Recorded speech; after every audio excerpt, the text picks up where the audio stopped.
All right.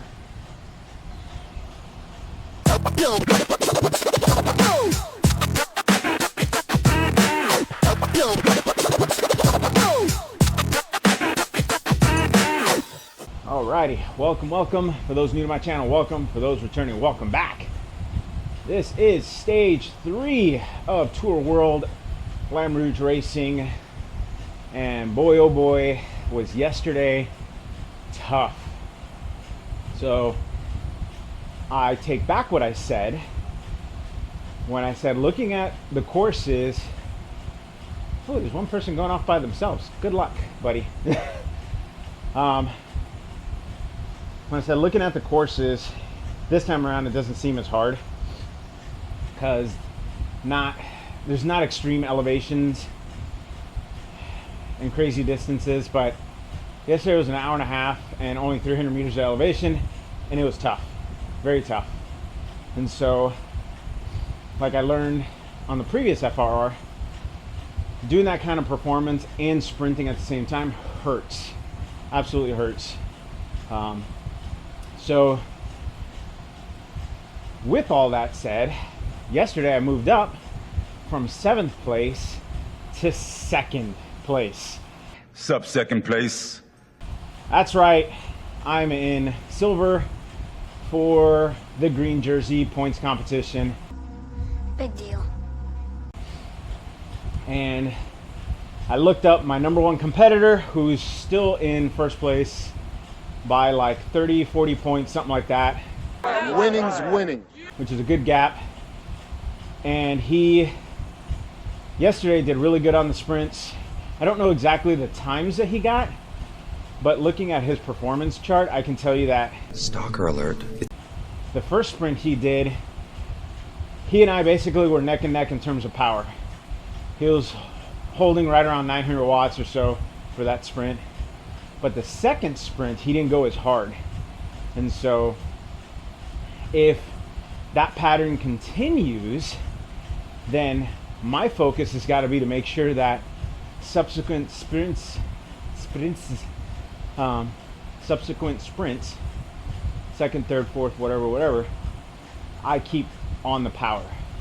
I make sure that I keep pushing hard so that way I can chip away at his points and go for the green jersey, which is main goal for this race, green jersey. So I'm back on the Zip 858.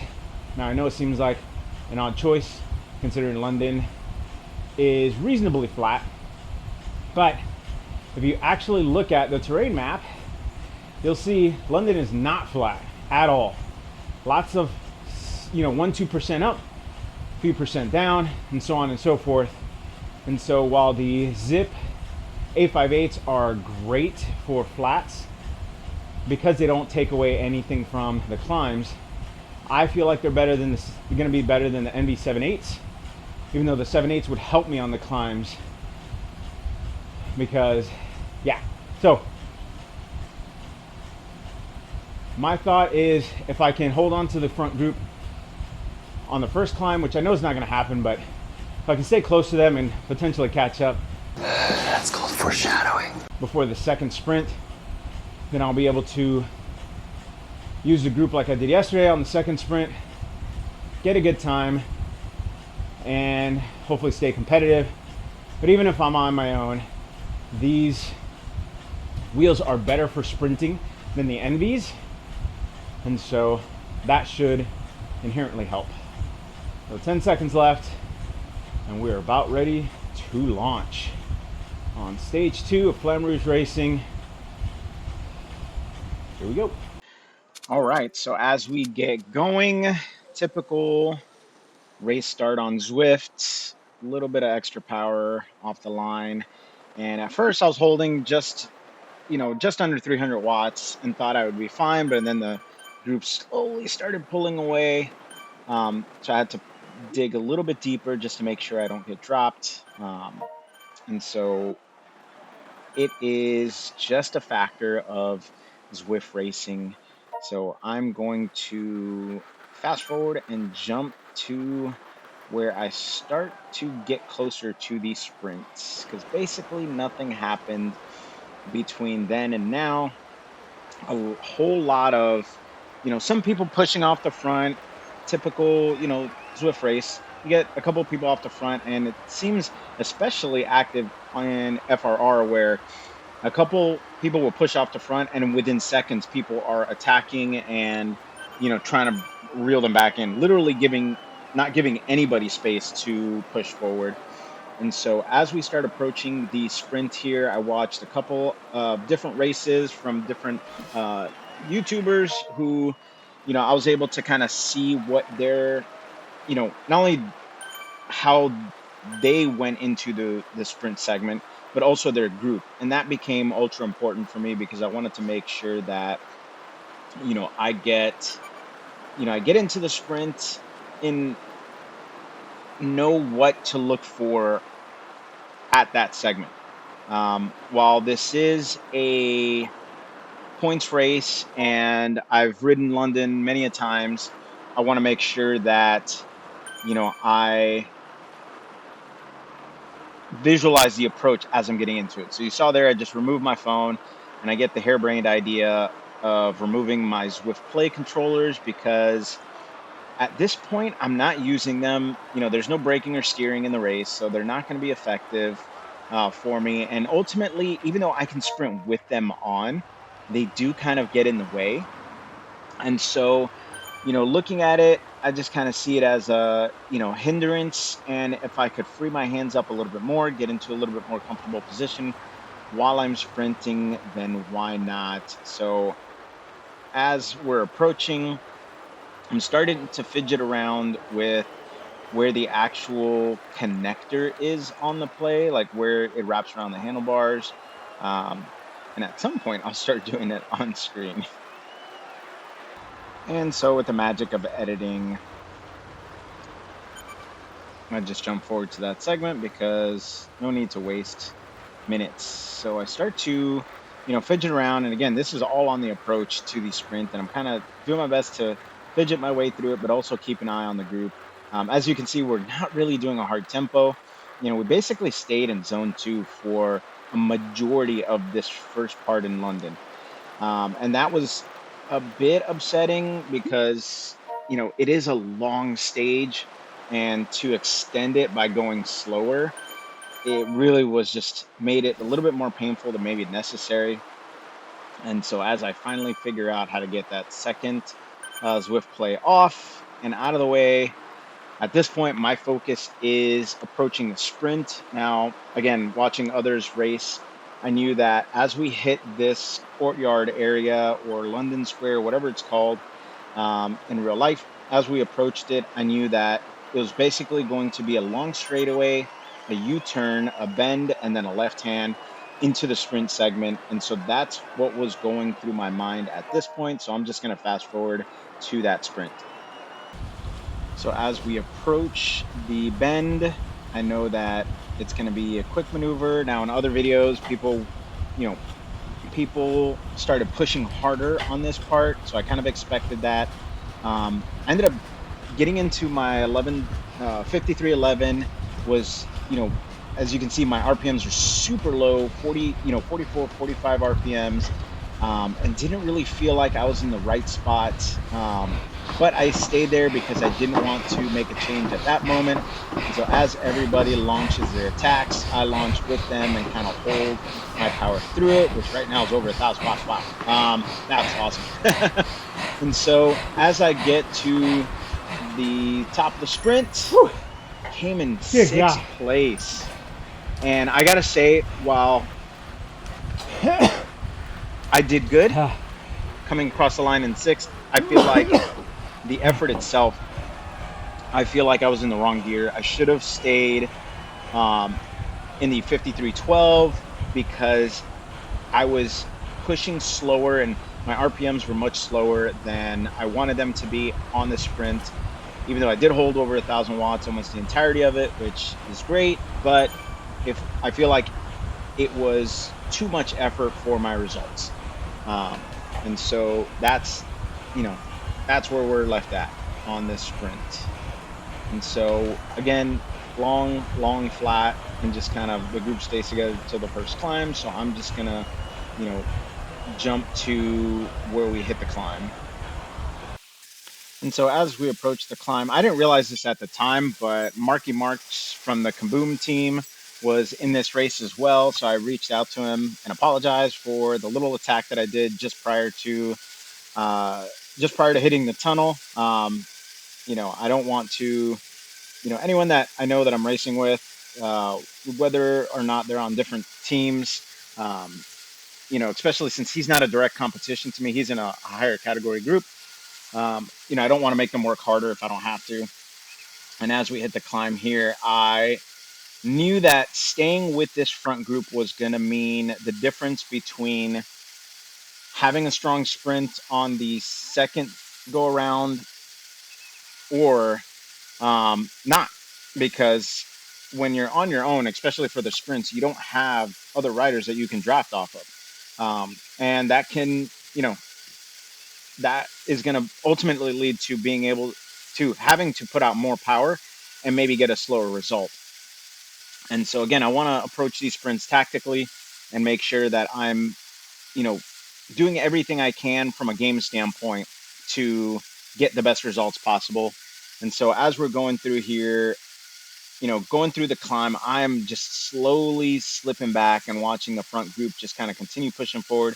You can see on the rider profile or the group profile there on the right hand side that the group is split to no end. There are so many little pockets of people here and there, and it became really hard to keep a steady pace. Um, and I couldn't keep up. I couldn't catch up. I did, finally got to the top of the climb with this little group of 3, 4 people. I will say, for anyone that's on Team Sisu, you guys are some strong guys. Every time I'm on an attack or sprinting or something like that, I feel like there's always a Sisu rider there. Obviously there's other teams as well that are there with me, but I feel like I'm seeing that team more and more often. And if you don't know Thomas Sorensen, he rides with Sisu and is a fantastic racer. And so him and Spin to Win are both Sisu, and again another fantastic racer. So as we're going down the hill, I'm starting to fall off the back, and I don't get it. I don't understand what's going on. And so I did my best to kind of get some recovery in, but at this point, my focus is I got to catch back on, because if not, I'm going to be left by myself again, and I don't want that to happen. And so as we start approaching the tunnel, I know that, I see the guys ahead of me. I've got a 3 to 4 second gap to that group as other riders kind of come past us. And I'm thinking, okay, if I can work a little bit harder in this tunnel, I'm pushing mid 200, so just under my FTP, trying to stay in that arena. But if I can push a little bit harder, close the gap, as you see, I'm, starting to close it in 2 to 3 seconds now. I know that I can catch them on the climb out of the tunnel, because that is just enough effort for me to muster where I can, power through it and not worry about kind of hurting myself. And so as we get on this approach, I'm kind of clicking through the gears to figure out where I need to be at.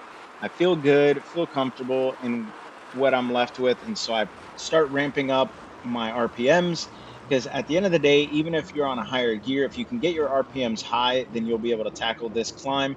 And so as you can see, I, you know, did excellent. I, held 600-ish watts all the way up to the top. And then, kind of pushed a little bit over, not quite much. I know I slowed down a bit there for a second on the wattage as I started coming over the top, but ultimately I caught back on, which was really what mattered in order to get to this next sprint, which I'm going to go ahead and jump to that now. So as we start rounding this corner, I'm looking at the profile, which I didn't realize I had it twice in OBS. So I'll clean that up for tomorrow's race, but I'm looking at the profile and I realize that this sprint is on a downhill, which when I initially looked at the map profile, I thought it was going to be on an uphill again. And so seeing that we were going to be sprinting downhill meant that I could get into the higher gear and really put all my power into it and take advantage of the fact that the Zip 858s are really excellent with aerodynamics. So I know that no matter how I sprint, even with riders that are on the disc wheels, they're going to be the ones that ultimately give me the most competition because they're going to have the better aerodynamic advantage going downhill. And so I start to pump as soon as I start approaching that line.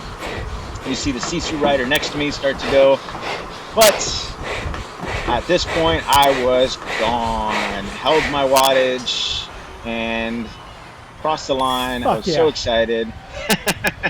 So excited because I knew that getting a strong sprint on this segment, as you can see, my bike shifted yet again. Getting a strong sprint on this segment meant that I was going to perform better in the green jersey points competition. At least give me a chance at chipping away at the first place riders' points. And so basically from here on out, my job was done. I just needed to make it over the climb, and that's all. That was it. That's all I needed. Again, my focus is not GC, so I want to do well on the climbs, but at the same time, I'm not going to push my luck. And so I reach out to Mark, let him know, hey, I'm done essentially with what I needed to do for the day, getting through the sprints.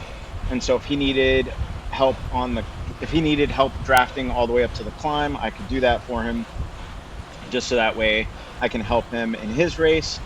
And we left it at that. So I'm not going to put the full climb, because at the end of the day, again, it wasn't a race that it's not what my focus was. So I'm just going to fast forward and jump to the end and talk about my after action. So here we go. As I approach the finish line, ultimately crossed in 23rd place and decided that I was going to keep going and finish this course just to get the sticker or the badge, as it were. You can see a little bit of the flame coming out of the bottom of the screen there, because I wanted to just get over this quick, little hill, which when you're riding it for real, it, as a part of a stage race or something, it hurts getting over that last little hill. But at this point, I gotta say, I still felt good. I averaged kind of in the mid-ish 200s. Didn't want to stay there, but that's kind of where I was at. So that is me done with my race. All right. So what's next from here is just gotta wait to see if I get the green jersey or if I'm gonna still be competing with the person in first place, which would be fantastic either way. It would be nice not to lose spots on this after this stage, but at the same time, I know that this goal, going for the green jersey, it's going to be, and really ultimately, any stage race is a race of attrition.